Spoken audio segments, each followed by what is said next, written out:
Assalamualaikum warahmatullahi wabarakatuh. Auzubillahi minasyaitonirrajim. Bismillahirrahmanirrahim. Inna hazihi tazkirah faman sya'at taqha za ila rabbihi sabila. Sesungguhnya ini adalah peringatan. Maka siapa yang menghendaki kebaikan bagi dirinya, tentu mengambil jalan Tuhannya.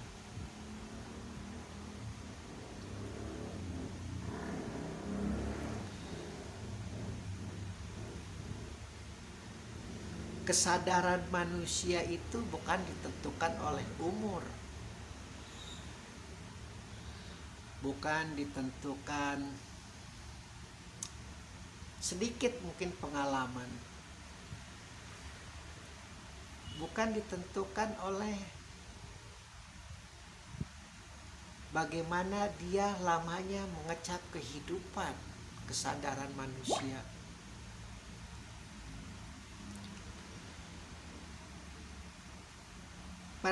bisa dikatakan dia dalam posisi sadar ketika ada dua pilihan dalam kehidupannya. Dia memilih untuk mengambil jalan kepada Tuhannya. Di sini Allah berkata hal yang seperti itu. Apapun itu, entah itu dia seorang bajingan, entah dia itu seorang pencopet, entah dia itu seorang pelacur, entah dia itu seorang presiden, seorang menteri, seorang komisaris BUMN, pegawai biasa, tukang ojek, tukang semir sepatu, tukang sayur. Ketika ada pilihan, ketika ada pilihan dalam hidupnya, senantiasa yang ditimbang adalah jalan untuk menuju kepada Tuhannya, meskipun dalam tanda kutip nanti diterangkan di ayat berikutnya. Allah mengatakan, aku menciptakan manusia ini yang banyak durhaka ini, yang banyak kufur ini, yang banyak pendosa ini. Bahkan sudah aku katakan bagi mereka yang kafir, dalam kondisi yang kafir, yang sangat kafir sudah aku siapkan itu belenggu rantai yang akan membakar mereka di neraka sa'ir.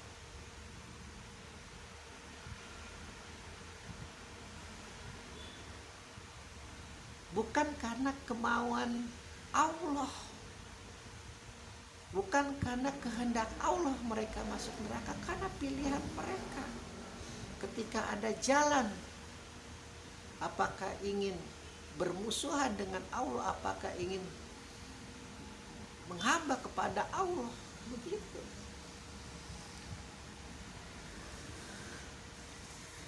Dan Allah memberi cara bagi siapa yang menghendaki kebaikan dalam hidupnya, maka tentu akan mengambil jalan kepada dirinya, bukan selainnya. Pertimbangan yang paling besar adalah Allah. Makanya para nabi, para wali, para imam, para sufi, para habaib, para syekh yang benar-benar sejati keilmuannya, yang benar-benar sejati keilmuannya, apapun yang akan dilakukannya itu patokan utamanya adalah Allah, bukan kepada dunia. Makanya hati-hati ketika Anda dicap sebagai ustadz, ketika Anda dicap sebagai ulama, dicap sebagai ayatullah, dicap sebagai habib, syekh dan lain sebagainya. Namun ketika ada dua jalan, apakah menuju jalan kepada Allah ataukah malah membelakanginya? Hati-hati.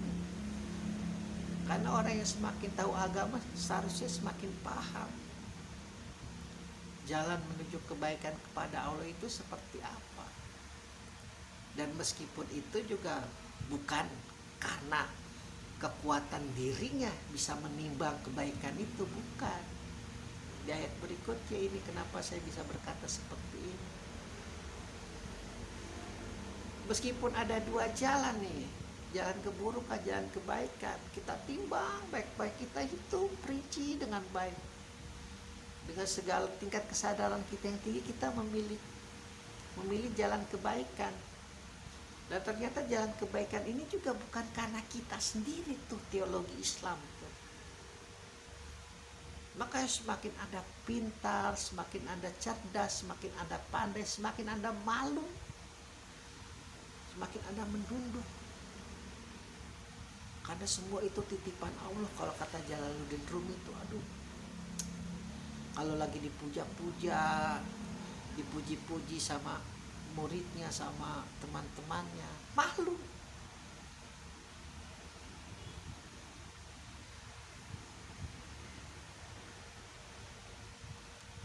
Sangat malu.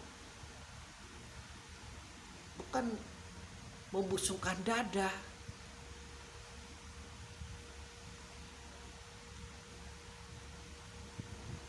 Dalam pergaulan internasional ada beberapa hal yang memang diperlukan sebagai tingkat harga diri martabat rakyatnya.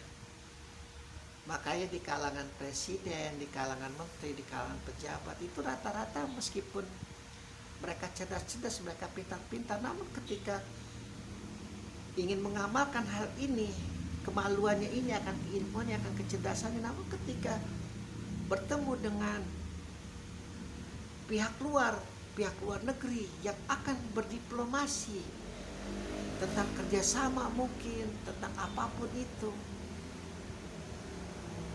mau tidak mau ada sedikit dia harus menunjukkan kecerdasannya, menunjukkan kepintarannya. Makanya sangat salah ketika Anda berkata si Fulan itu sangat luar biasa pandai beragama, dan tapi kok terlihat seperti terlalu cinta kepada duniawi. Rumahnya megah, rumahnya besar, istrinya cantik, anaknya terpelihara dengan baik. Kalau memang itu didasari dari keilmuan yang dia miliki, itu dia mempunyai semacam tingkat harga diri, ya, tingkat harga diri pembanding dengan rahib-rahib, dengan pendeta-pendeta yang ada di agama-agama lain. Jadi beda hubungan keujubannya itu, bukan ke atas. Harus ada sedikit rasa bangga itu untuk memperlihatkan, ini loh hasil kecerdasanku. Aku mempunyai buku sampai 1 juta jilid, 1 juta judul misalnya. Ada kolam renangnya, itu nggak masalah. Karena sekali lagi, selain Rasulullah itu berteman dengan kaum duafa, fakir miskin, anak yatim, dia juga menjalin hubungan yang baik dengan kaum teknokrat pada masanya, dengan hakim-hakim. Karena kalau berdialog tentang alam semesta, berdialog tentang kemanusiaan, kebaikan, sama yang miskin-miskin ini yang gak bakalan nyampe. Mereka pikirannya hanya makan, tidur, tenang, sholat, udah selesai. Dan Rasulullah perlu menyampaikan tentang ke alam semestanya ini kepada para hakim-hakim, tetangga-tetangganya, sahabat-sahabat Khadijah, kaum saudagar, pedagang. Banyak yang mempercayai bahwa Tuhannya Muhammad itu Tuhan yang rasionalitas, yang logis. Hanya karena faktor keadaan di lingkungannya itu, kejahiliannya itu sudah memberengus mereka. Mau gak mau mereka menunggu momen yang tepat untuk berla ilaha illallah Muhammad Rasulullah.